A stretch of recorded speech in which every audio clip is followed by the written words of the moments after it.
morning. It is dark 30 and welcome to Two Labs Garage. Now why am I driving in the middle of the night, my dome light on, in the old Dodge truck?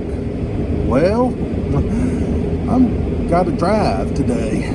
I'm doing that because I am on my way to pick up Vanette's Two Labs Garage project car, a 1948 Chevrolet Fleetline.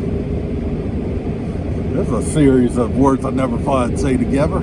So anyway, let's go down to South Central Virginia and pick us up a car.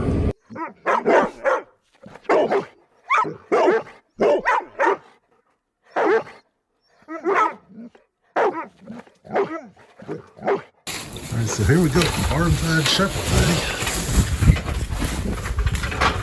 You have to do something about the engine, kind of rad. Not too bad. Unfortunately, the kids busted out a bunch of windows. And we've got to do something about that and rockers, but it's not too bad.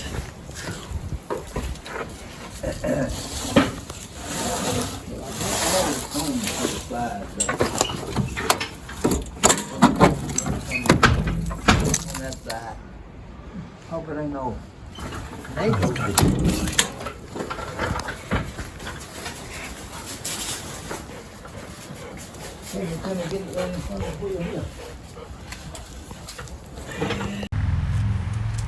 Well, I got the old Chevy home. Didn't have any trouble. So I'll give y'all a little better look at it now. I'm really loving that glass on that hood ornament. That's pretty special. And yeah, it got vandalized before I got it. I understand it's probably been about 30 years since it was vandalized. So I do have a tarp over the windows trying to keep the weather out. And I put some headlights in it. They actually came out of that white Dodge truck I'm working on. And these tires, I mean, I swear I have a way of just getting horrible tires. These tires are terrible, but they're there, at least on this side. Yeah, we definitely got some rust. I've been saying I was gonna fix that with license plates, do kind of a budget rat rod, but part of me is thinking maybe I should do my fiberglass repair method and give this car some paint. I don't know. I'm still kind of thinking rat rod. You know, I can always change stuff. Let's see, down there, the old bumper sticker. Bumper sticker here says, looks like it says drive safely or something like that. Earl Norton, maybe, and company, probably insurance, but that's pretty neat. Got a stack of tires there. They're off my old 1980 Dodge truck. They hold air, dry rotting, but they'll do for shop tires till I get this thing back. And you can see there why we need them, because it only came with 2 tires. Show you inside the trunk. That's what we got going on in there. Got a license plate that I plan on using to fix this thing, and old metal boat tank. Probably run that as a temporary can. And I also got the rubber from my back window.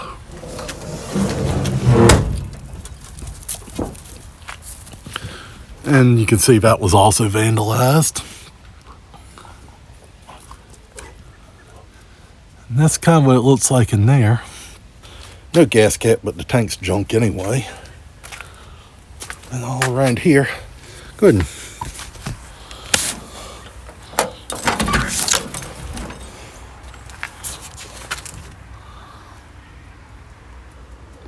and in here, it looks like the door may have come off a blue car.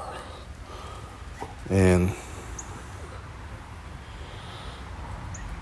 door panels, great for making a template. The seats are as you'd expect.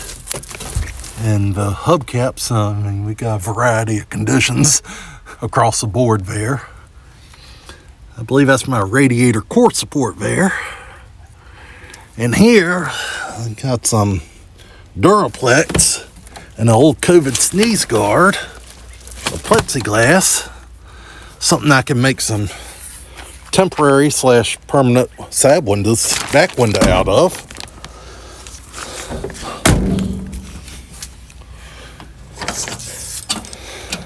Not gonna cut that corner on the windshield because that's safety, but side windows, that'll keep the rain out.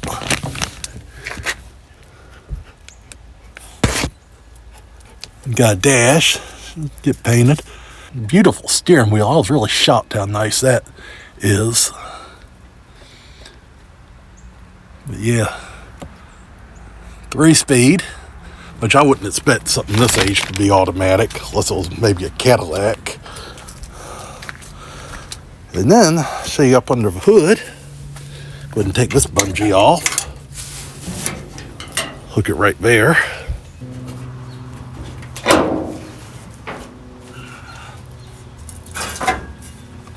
Like my hood prop.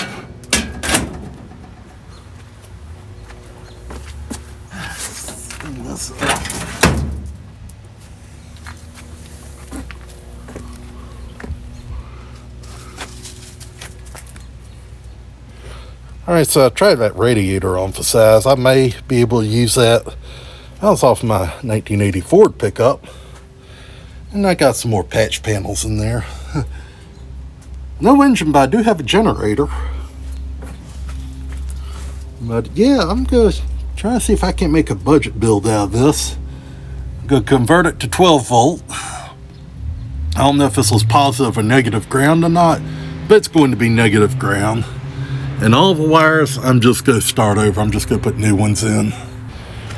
Now, it's been a little bit of a debate. I haven't been able to settle it yet if this is a 46 or a 48. You can actually see that those two pieces of trim don't exactly match. I'm almost certain the doors are 46. But it's probably, I don't know, you see how the trim goes there? You can see where it used to be there. Same thing on this side, you got all that. And then it goes to that style trim.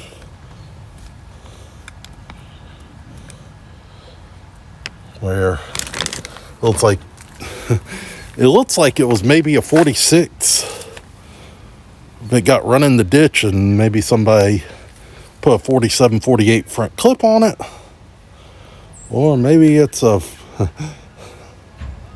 48 and somebody had to replace the doors and they've had some 46 doors. Really don't know. It'd be interesting to find out. Anyway, I'll start us off on the budget build of a 1940s, since we don't know exactly what year, Chevrolet Fleetline. Also, seats. I'm going to take those seats out, and I'm going to put them in storage in the top of my garage.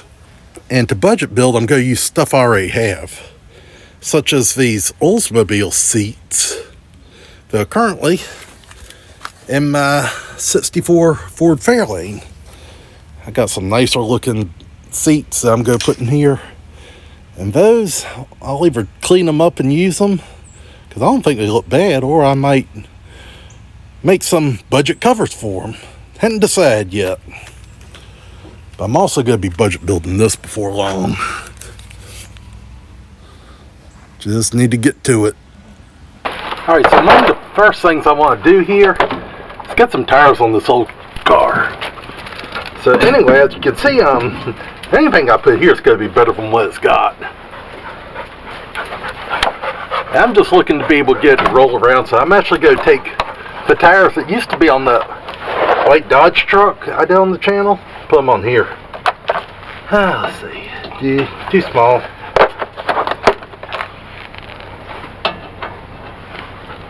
That's also too small. What is that?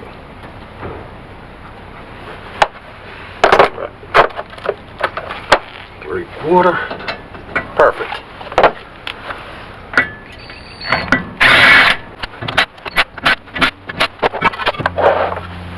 Go ahead and get the wheel off the other side.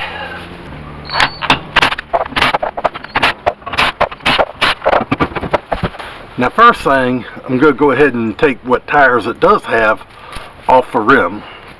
Gonna want to do some work to the rims, make them nice again. Using one of the Harbor Freight tire changer things. And I know a big issue with these is the foot that breaks the bead. I had the same issue, and I made some repairs and modifications, and it works really well. And I made a video on it. I'll put a link right here somewhere. So anyway, let's get the tire off I do have so far.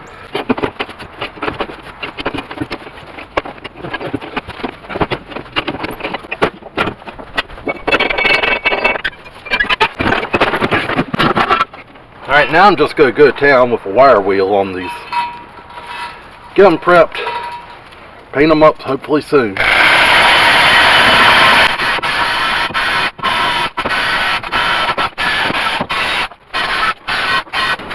Alright, so I got this wire wheeled up, and I'm not going to go overboard by any stretch of the imagination here. Just going to put a little black paint on it and make it look better than it did.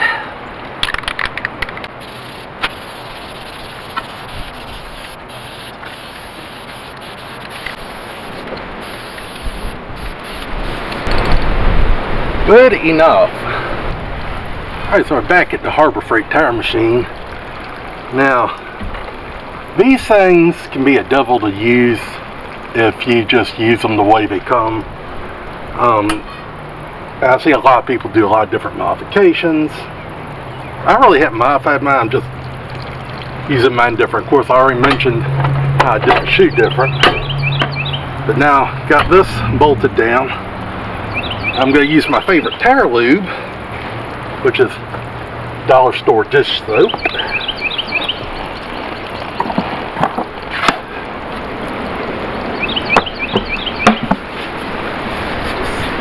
Slam down the bead.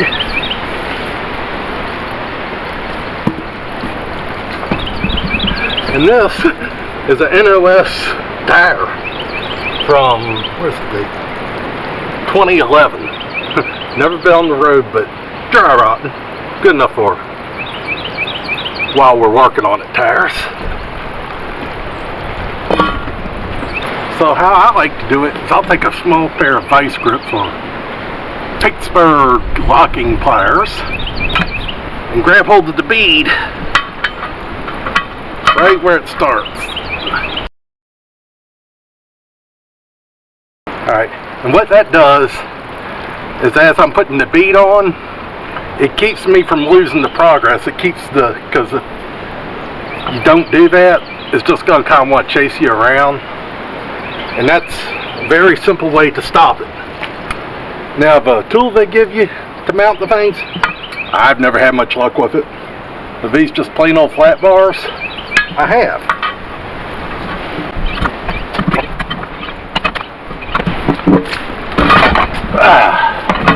There it went. That's all there is to it. Now, let's do this again.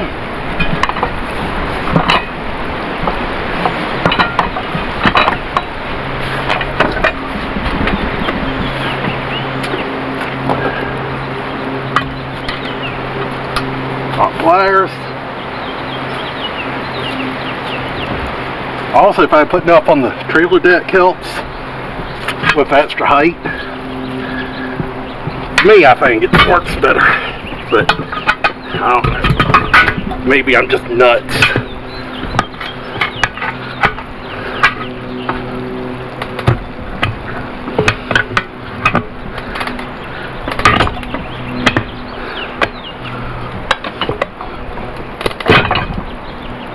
Ain't nothing to it. Then where the vice grips scuff the rim, just touch it up real quick. Alright, now I'm going to show you how I seat tires. I've seen a lot of different ways of people at home doing it, from ratchet straps to starting fluid. This is what I use. This is just two air chucks together and a piece of 5/16 fuel line. Pretty simple. And what I do is I've taken the core out of the valve stem, push this hose down over it, and I have my compressor pumped up to 150 psi.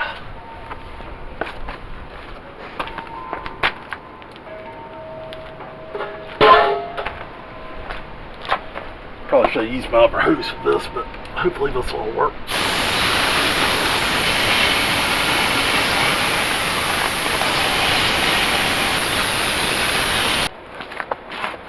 Alright, so this time I'm experiencing difficulties with my method. So I bumped the compressor back up, stood it up like this, kind of looked at my bead. I think it will go this time, but we'll see. It kind of acts like it wants to.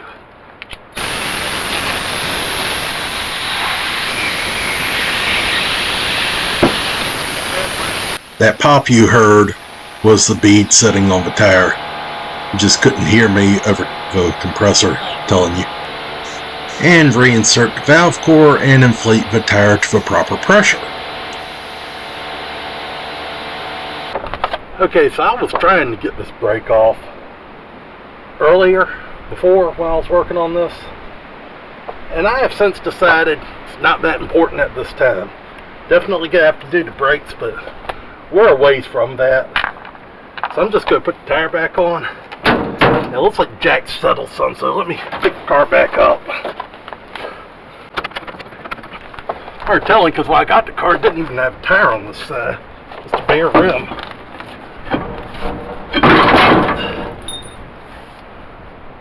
Yeah, we need a little more. What are we looking at?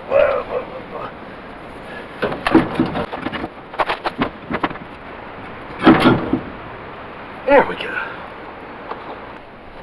While I'm sitting here just reading the safety instructions on the tire, this is not the NOS tire, this is the other one I inflated for the front. This tire's dated 1999. Should not be on a vehicle. Yet here we go.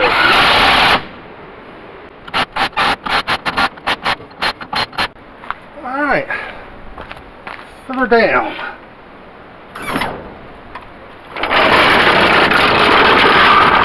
Oh my. Now of course she's got to settle some with some movement. But almost looks like a monster truck up there like that. We're going to do something about that. Don't know what yet. Alright, so I know I said right now I'm not that worried about the brakes. Well, I was telling the truth, but I was kind of lying too. I care about this one. Because this one's seized. Now when I picked it up, both of them were seized, but in the process of loading it, the one on the right side freed up. This one didn't. So I'm going to do my best to try to get this one free. Because I want to be able to roll the car around. My God, all the crap falling out of that thing.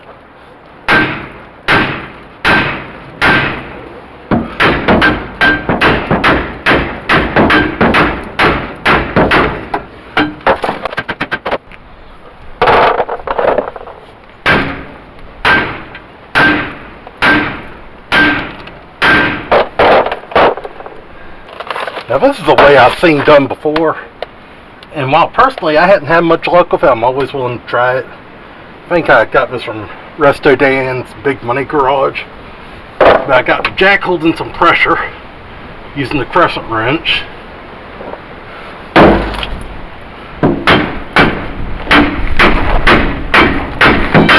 Now I think I might have done something. We're starting to move. We're getting some movement, which is a good thing.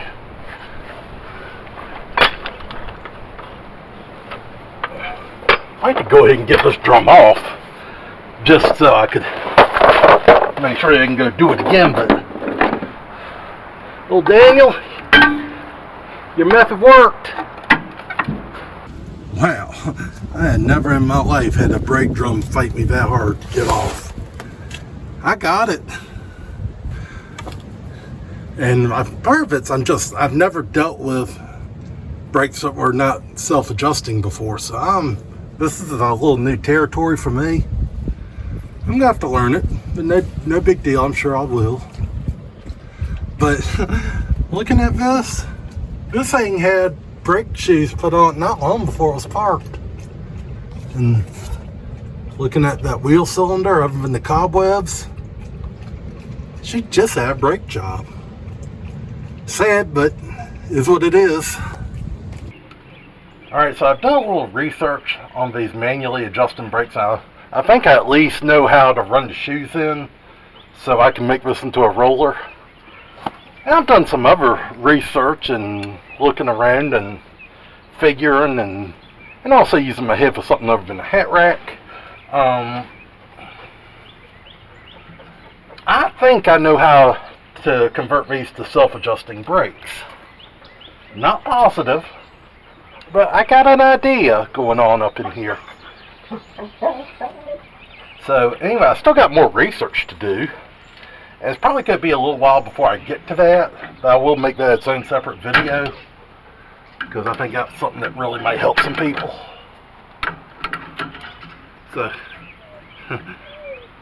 use that as an opportunity to say, go ahead and subscribe to the channel.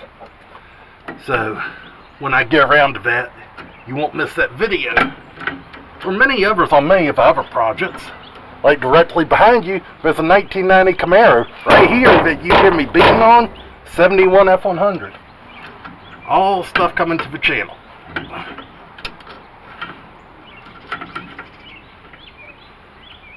So anyway, I'm moving the star wheel, adjusted the shoes in. It's up on the wheel cylinder on these.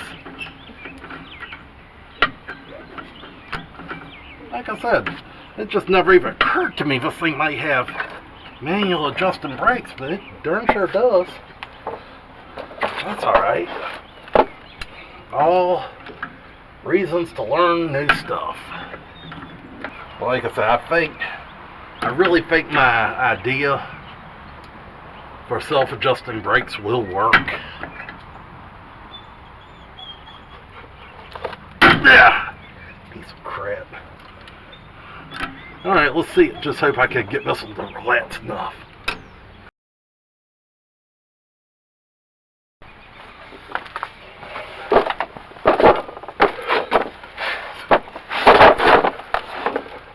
Alright, so I sprayed down the pusher on the wheel cylinder and adjustment and all with WD-40. And I'm going to try to put a little heat on it and see if that helps.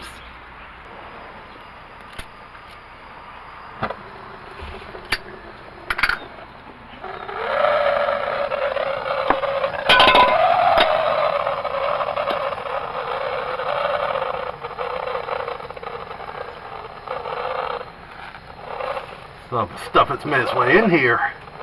It's going to help me keep some heat on it.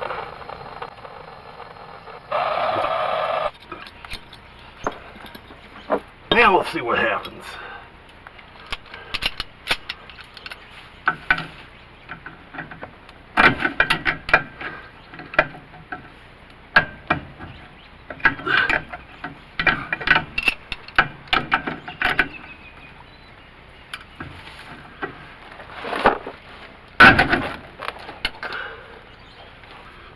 So that means put the drum back on.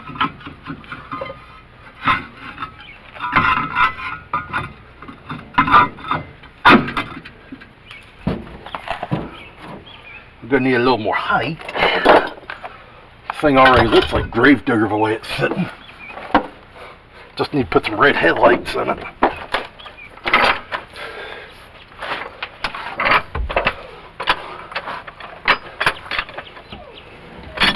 Whoa.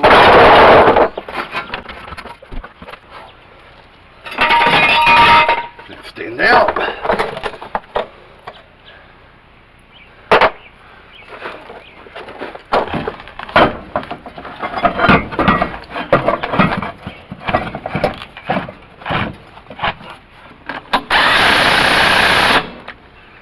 Alright. Now let's see what happens while I put the weight on it. This got 4 tires on it for the first time in God knows when. Alright, so this Chevy, we know it's got its shortcomings. But getting it to where it will now roll, huge deal. Next, we gotta get the other elephant in the room taken care of. And that's the fact that I'm sticking my arm through the window Not because the windows roll down, it's because there's no window here. And we have no window in the back. I also don't want to spend a whole lot of money on this thing until I get all my papers. Seems logical, but I do want to protect it. So what I have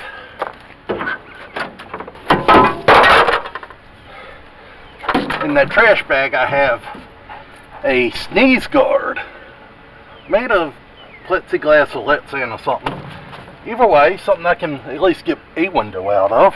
I have another sheet here of polycarbonate and a bunch of pizza boxes.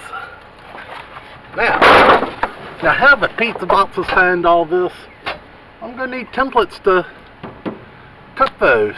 Something to try out, something to get in there and do it with. So I just need sheets of cardboard. I'm using the variety that I have several of already, which is pizza boxes. Also, inside here I got the back trim for the window, which is a good thing. That's already off. Hubcaps in various conditions.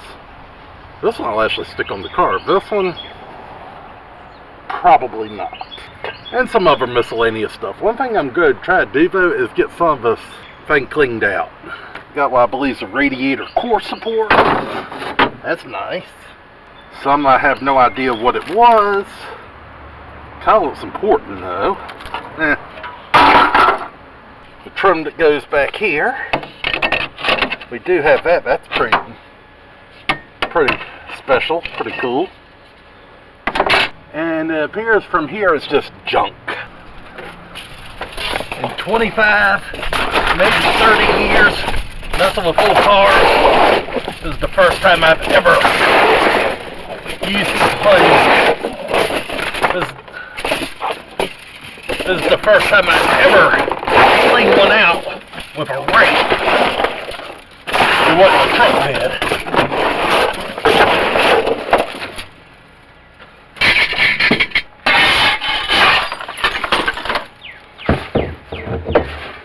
Some idea of the last time this thing was used. If you know when the last time 7-Eleven used that logo was, put it in the comments. But again, that may have belonged to the kids that vandalized this thing. It was parked then. Alright, so it really means a lot to me to know when the last time this car was driven was. Been looking for clues, and I showed you the Slurpee cup a minute ago. So I took a break from cleaning, got on my phone, did some research. I'll show you some pictures I took. And this, the Slurpee logo. First of all, a little history. Slurpee was first invented in 1966. This is the logo that was used from 1966 to sometime in the 80s. I'll have to look up to get exact year. So I narrow it down a whole lot. What does, however, and this is just opposite of how I thought it would be, this old 7-Eleven logo. This I was able to narrow the years down pretty good, because this was used. They quit using this, and some sources said 68, some said 69. We'll say 69. Sometime between 1966 and 1969, somebody got a Slurpee. Chances are this wouldn't have lasted long, this would have gone in the trash. So I'm thinking that's about when the car was abandoned. Anyway, little things like that sometimes can really narrow it down, and that gives me a pretty good idea. This car has been off the road 55 years. I'm going to put it back on the road. That's pretty impressive. Now, this isn't a true revival, I'd say, because I got to come up with my own engine. Engine's missing, so. Yeah, in a way it is, in a way it isn't, but just the fact that this car has been off the road 55 years or more. What's the longest I've done up to this point? That would be my 64 Falcon, which I'll put a link to the video. I kind of impersonated Vice Grip as satire on it. If that kind of stuff bothers you, my apologies. I'm just joking around having fun. But that car had been parked since 1975. That's 2022 when I got that running and driving again. and coming back to the channel soon, I hope. But that car had been parked 47 years, so 55, 57, that'll be a new record. I guess now my goal's that one's been parked up 60 years. Alright, well, history lesson's over. Back to work. Get these screws out. I need to get bolts of this thing. Alright, so I did some vacuuming in the trunk. Obviously it's not perfect, but it's a whole lot better than it was. Other thing I found back here, old vacuum tube. I don't know, the old history nerd in me is just geeking out right now. These are some taillights from a 65 Impala. Kinda just look at my options on what might be able to be a custom taillight. Just something, give a little extra flair. See how these fit. I'll take these out eventually and just see how they go in. I might have to put a little metal plate behind it just to block off a hole, but I mean, just an idea. I really would like to see how it would look. Don't know what I'm going to do for the taillights yet. Here's the other one. So yeah, there's more possibilities. Still got to clean that out. One of my patch panels I'm going to use. I'll also show you up underneath the trunk. Looks like the car was originally burgundy. Now, that's pretty cool. At least the bottom side of the trunk lid. And I have actually thought about, running as a rat rod for a while. But then maybe fixing it up and painting it, doing some body work and all. Now the way I do it, kind of like I did on my 65 Galaxy. Very budget minded, quarters being cut, but still makes a nice looking car. And the two colors I'm kind of bouncing around in my mind if I do decide to go that route. One was burgundy, seemed to be a popular color on these cars. The other was kind of a pea green. I don't know, if I do it, I really want a 40s color, not just something that's average you see every day on cars from when Henry Ford first decided that it could be some color other than black to the present. So, yeah, I'm thinking kind of 40s trendy color if I decide to do that, but the current paint with these patch panels, that's the way it's going to be for a while. Show you another thing I've discovered about this car I think is kind of neat. Footwells. They give you places for you to put the toes of your shoes when you're riding in the back seat. And speaking of which, when you ever see a car with this much back seat room in modern day, I'll tell you, the way they built them back in the 40s, Chevrolet was trying to earn your business with a good car. Chevrolet, why don't you try that now? Alright, so that little footwell area, I had to come and try it. This is my first time ever, that I remember anyway, sitting in a 40s car. Man, this is cool. And I'm 6'4" and obese. And I'm sitting in the back seat of this little Chevrolet very comfortably. And where did we go wrong with cars? This thing's flipping amazing. I don't know. We need to get back to this. The good old days. I'm sounding like an old geezer, but I understand why they're like that, because I can tell you this thing's nice. It's going to be real nice once I get it fixed up. To Lance Garage, we need a chauffeur. I guess an engine too. Alright, so what I'm up to now is the actual original window rubber was in the car, or maybe I should say a window rubber for the back window. It's old, but it's here. So I'm just taking this flathead screwdriver, getting all the little pieces of shattered glass out of this channel. And I'm doing this over the trash can. Just get this channel cleaned out. But anyway, clean the crap out of the channels. Now, the other thing I'm doing, I'll show y'all right here, is looking at the way that it's designed. We have the small channel that goes on the body lip, and the big one actually holds the glass. I've also determined that a lot of these rubber dome windows, from the other cars I've seen, the glass goes in and out from the outside. Well, this car is just the opposite, it goes from the inside. I could tell because, well, I've watched some stuff on roping them windows, and also the way that when it fits on here, the profile and the way that it fits with the inside trim just gets me an idea of how this is supposed to go.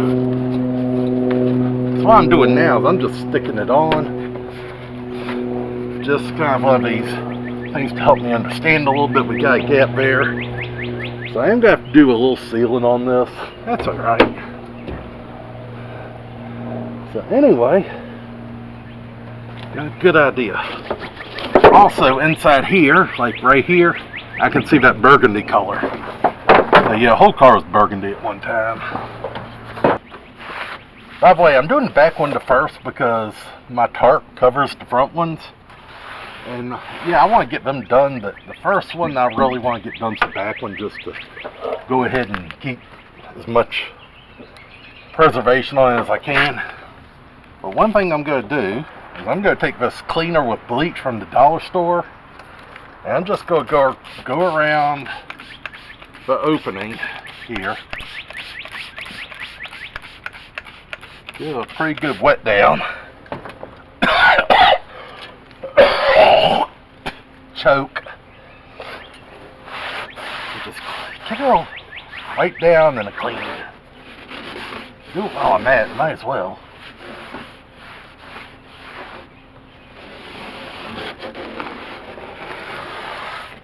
Because I don't know how temporary or permanent this window may be. If I get a good deal on some real glass, I'll probably change it. Especially this one. The side windows, they're mostly flat glass. I could probably go to any glass shop and get them cut. But this one right here with some curvature to it, this is the one that really probably has the most potential of staying here long term. I know this isn't the right way to put a window in, but hey, you work in your budget. This is what I have budget for. Another thing I want to do is just kind of preserve the metal in here. Now, like I said, in here I got some of the original paint. I really don't want to disturb that, but at the same time over here, where it's just bare metal, I want to preserve it. So I'm going to take this cheap black spray paint, same stuff I used on the rims, and just kind of mist it on there.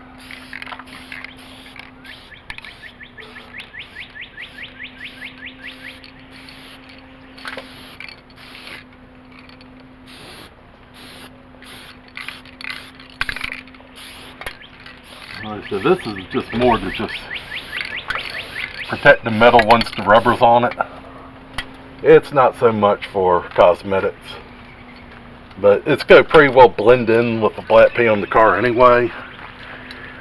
And if I ever paint it a different color, I'll deal with that when I get to it. Alright, so the pizza boxes. This is where they come into play. Recycle this stuff. I'm reusing it. That's what kind of recycling, at least how I see it. See, Papa John's box might be a little small for this. Alright. Let's see how Little Caesars works out.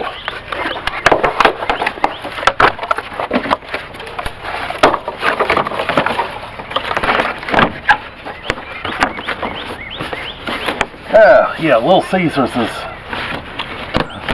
well, I'm not going to say their pizza's better, but their boxes are slightly bigger and much better suited for what I'm doing right now.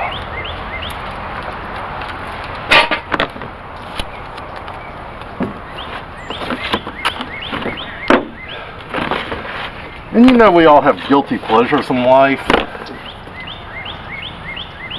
One of my biggest ones Little Caesars. I love that stuff. A lot of people fake it. The box probably tastier than the pizza, but I like it.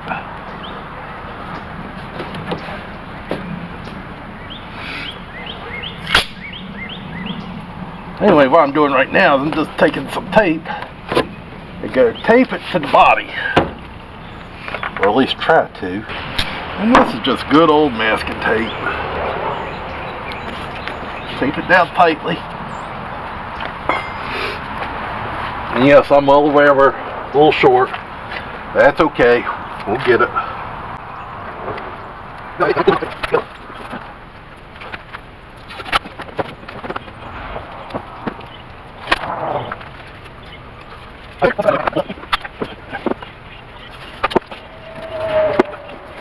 Oh, I wish I had a better roll of tape. That is what I truly like to have. 'Cause if I had a better roll of tape, I'd be so much further along by now. There we go, hole's covered up. Alright, so now to get the shape and size and all that of a window onto the cardboard, so I can get it from the cardboard to the polycarbonate. And to do that, my pizza boxes will be marked with a Sharpie. Hopefully silver's okay, because that was the first one I could find. And I'm just going to go on this lip and trace.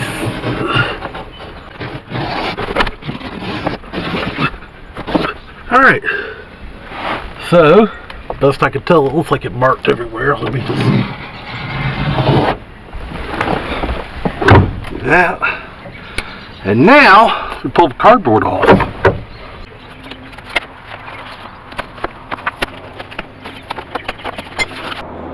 Alright, note for next time, mark the other side of the box. Because, well, I didn't, because I thought it'd be easier to find my mark without all these other markings. But that's just kind of gross. It makes me look more amateurish than I actually am, which is bad. But anyway, back to this. See how this notch overlaps this notch? Well, this was traced off, and you gotta figure it'd be a little inside anyway. This one. So it actually needs to be bigger than that. I'd say about a 1/4 inch. Alright, so what I'm going to do now is I'm going to trace the mark that I made from the window onto the pizza box, and take this screwdriver, which the blade's about a 1/4 inch wide, and the Sharpie. And I'm going to go around it like this.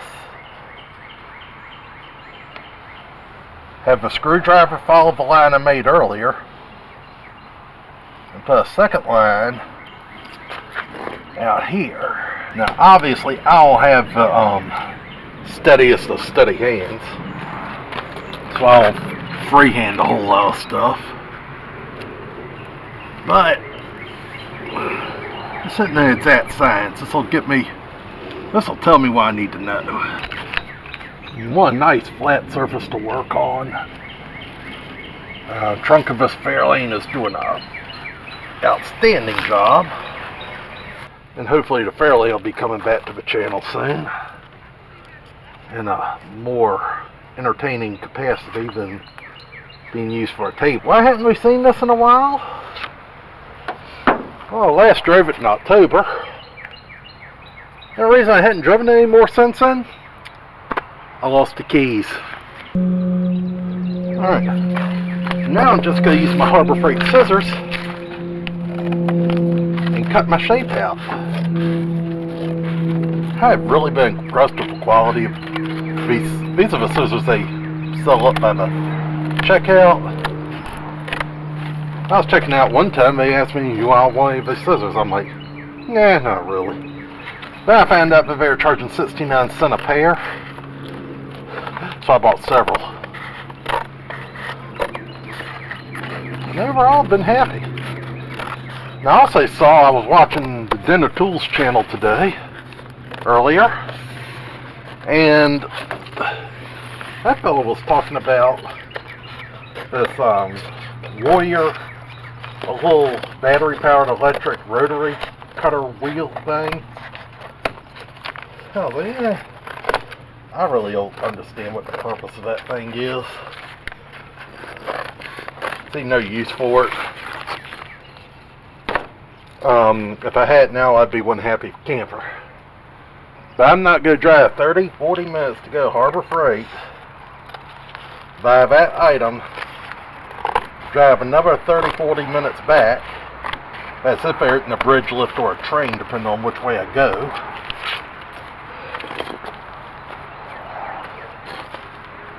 Just to come back here and do this in the pitch black dark. Not happening. So there is my window. This is about what size I want my clear substance that I'm going to call a window. I want to get as much as I can out of this sheet. So I'm going to put the cardboard there and do a little measure, make sure that I'm going to be able to do my windows like I want to. And alright, fantastic news. I measured my front windows. You have a rough idea what I'm going to need for them. My wing windows. And when I put that on here with the back window, I got plenty. Now the back window over here that needs glass, I'm going to use that sneeze shield that's in the plastic bag. That'll do that one window, and that's fine. This will do the rest of it, and that makes me happy. And again, I'm going to have the windshield professionally done, because that's safety. So in the meantime, I'll still have some tarp on it. I might end up getting a little piece of plywood or aluminum or something and sticking over there in the meantime, but this is just to eliminate the human error possibility, which is very, very possible. Flip this over real quick, put a loop of tape on it, like so. Take another loop of tape like so. Do that, that's good enough. Stick it right there. Okay, now, a little careful here.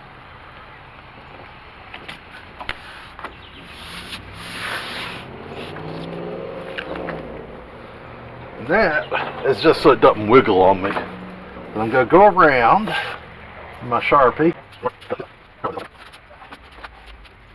Now normally in the past when I've cut stuff like this, I've used a jigsaw. But the thing is, stuff that I've used that wasn't Lexan, I've had some cracking issues. I sure don't want to have that. I've never used this Duraply. So I've seen people use angle grinders to cut this, so I'm going to see if I can't beat them, join them.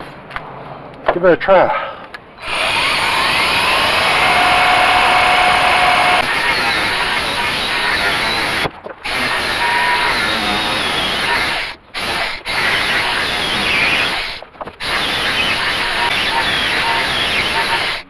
This will be my back window.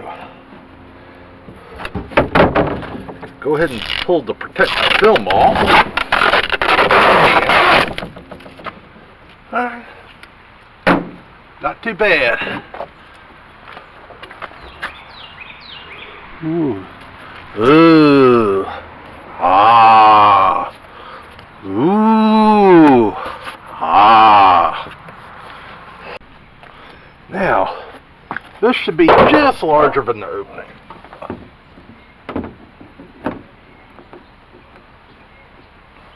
It is. God, I hope this works. I didn't make it too big. But too big's better than too small. And it's not having any trouble with that amount of flits. Which is one thing I was a little concerned about. I didn't think it would be a problem. But if it turns into one, I do have a heat gun. I can put some curvature on it, but if I'm able to do this, I think we're going to be fine. With that beautiful sunset there means I don't have much daylight left. So I'm going to go ahead and call it an evening and pick back up on this tomorrow. So last night after I was done, took a shower and got to thinking about this window, and I realized what y'all probably been screaming at me about. This is supposed to be a continuous loop. The rubber is broken. And I don't know how I'm going to rope it in with a broken rubber. But being this is what it is, figure, I'll give it a shot and maybe go off script a little bit, see if I can't use it, get the car dried in, come back, change it later or something. Give it a shot. When am I out? First of all, my window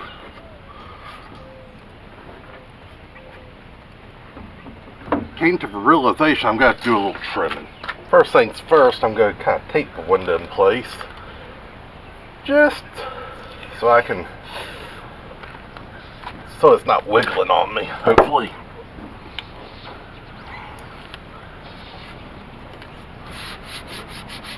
Found this green tape last night after I was done too. Hopefully it'll work better than that stuff I had yesterday, which wasn't terrible, it just wasn't great. That'll give me a rough idea. I'll just come back with a Sharpie and mark where I think I need to trim just a little more out of this. Can always cut more off, but can't ever put the stuff back. Alright, now to trim. Now I think I had the window offset a little bit while I was in there, because I got to do some trimming on that side, but literally almost none on the other, which, that's fine. Anyway, go ahead and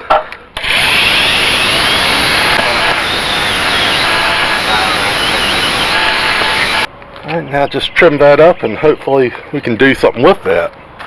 So what I've done here is I've gotten the window in the hole in the back. It's actually holding pretty good from the inside, and here I've just taken a couple small flathead screwdrivers and started working the seal on. This may actually work. I don't know, but I'm definitely gonna give it a shot. I mean, you got nothing to lose, right? See, I'm just using this little flathead screwdriver. Just slowly working it over.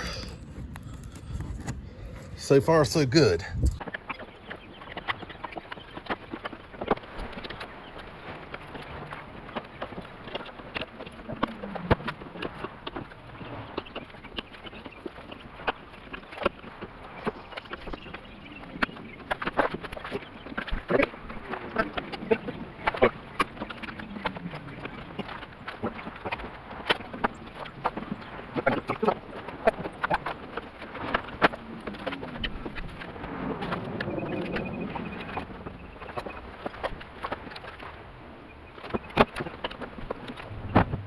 Alright, we did alright till we got to this area. This area, I'm still having a little trouble getting it to sit.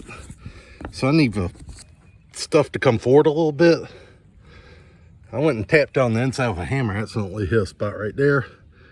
Oops. Either way, it's accomplishing what I want.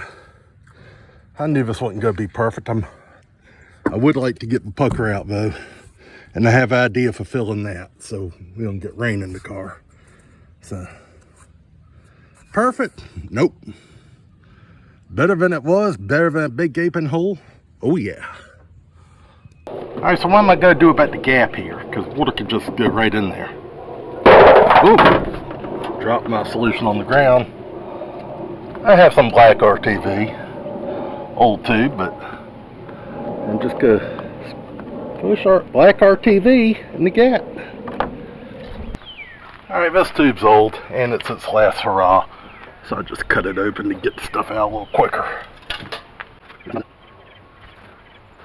And it's in there. As for this, I'm thinking about it. I don't know what I'm going to do there yet. If you got an idea, put it down in the comments. But I'm just going to think about it and kind of move on. I can always come back to it. And besides, we got some showers forecast tonight. This will keep about 99% out. I'll take it. Try to get this last little bill for glass here. Yeah. Well, at this point, my master plan was to run into town, pick up a couple things I needed, and get back to work on doing the side windows on the car. Two things I wasn't counting on. One, this video at this point taking almost an hour, even after editing it down.